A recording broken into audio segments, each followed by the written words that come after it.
Here's one of the latest interviews from Rock and Metal Revival. If you want to hear the whole show, go to rmrshow.com. That's brand new music from Drowning Pool from their new CD called Hallelujah, coming out on the 5th. It's called By the Blood on Rock and Metal Revival. And, you know, dude, that kicks some ass. That kicks a lot of ass. And you know what? They've been kicking ass since the start. Yeah. Drowning Pool has. And we're happy to have on the show with us this week CJ Pierce. How you doing, buddy? Doing great, man. Thanks for having me on the show. Hey, with the release of Hallelujah is the first new music since 2013's Resilience.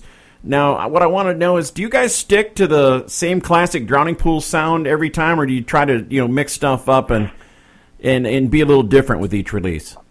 You know, I'm a Zeppelin fan, and they always had something different on every record. I like doing that, but we've been, you're not sure about our career. We've just been through a couple of singer switches, management, label, all that stuff kind of affects you. Songwriting as well throughout this journey. But we have a solid lineup. Jason Moreno is our man. The last thing we did, we re-released the Sinner record, our original record, 13-year anniversary, and toured on that last year. So I think a lot of that influence has come through on the new record, Hallelujah. So you definitely have that core Drowning Pool sound coming through. Hallelujah. I love saying it like that. I like that title. I do too. Very cool. Now, Drowning Pool's been going strong for almost 2 decades now. And since Sinner was released, you developed to be one of the mainstay in the hard rock scene. Now, through all the ups and downs, what has the ride been like to this point? Oh, man, the ride has been really extreme, man, and I just drank my way through it, so half of it's been a blackout. So I remember some of the parts that I remember have been great. Nice.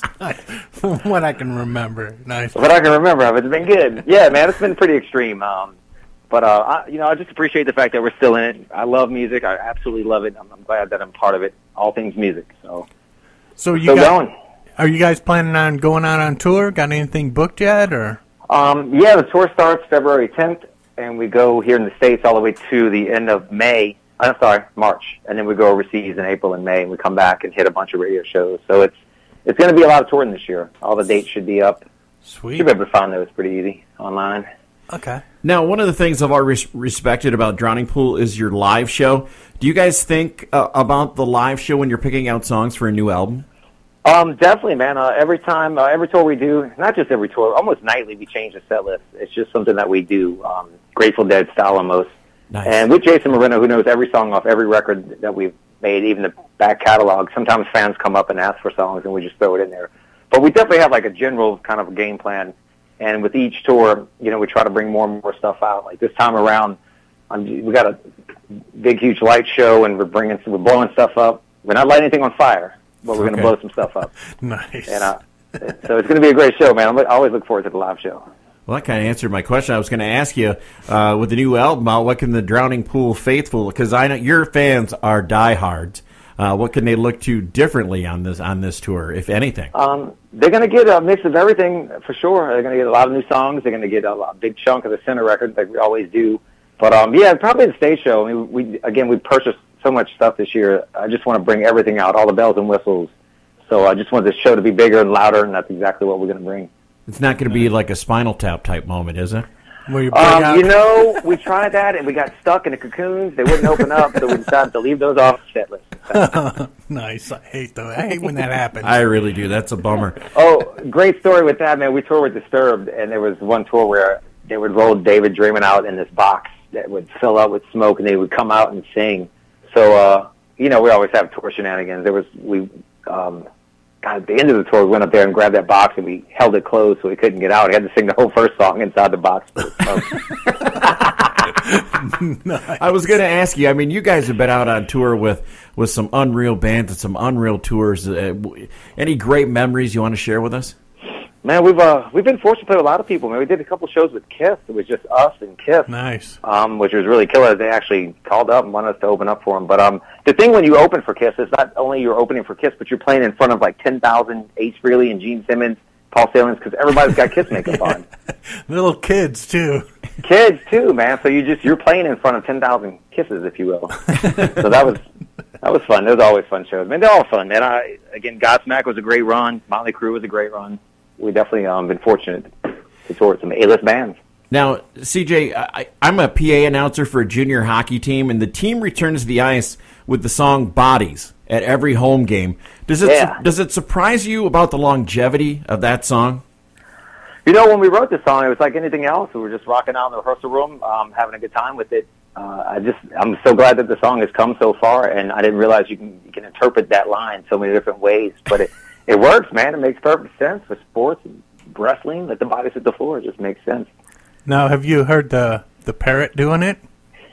You know, we had the Parrot. The Parrot came along right when we were looking for a new singer, right before we got Jason Moreno. We were going to have the Parrot was going to audition. But, you know, he wanted all these, like, fancy saltine crackers and stuff on the rider. He was all rock star Parrot. Them fucking singers. They're always about that shit. Yeah, he was like, we're not getting all these crackers for you, man. You can't have it. But he's got a great voice. Parrot's got an awesome voice. So funny. I watched it again today. It just brought tears to my eyes listening to that fucker. Yeah, it's great. We almost met the Parrot. You know, he came out to a show for real, and with his owners. I had no idea they were there. And I guess they couldn't get backstage and meet us, and they left. They were all mad. I was like, I didn't even know you were here. So, I'm sorry. That would have been fucking cool. I would have brought him out on stage if that's, you know. If he was into it. Yeah. Let him sing the song. You know, that's how I knew I made it music. If a Parrot sings a song, and he does it well, I've made it. Yeah, I've made it.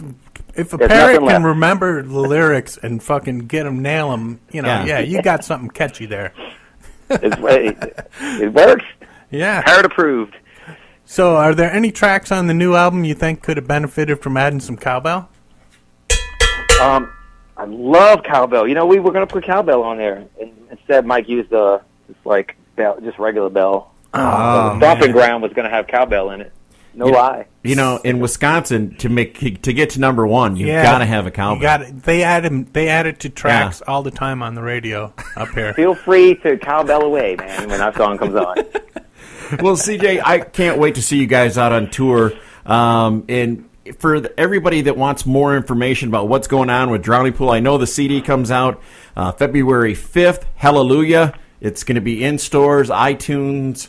So where can everybody find out more about Drowning Pool? Hallelujah.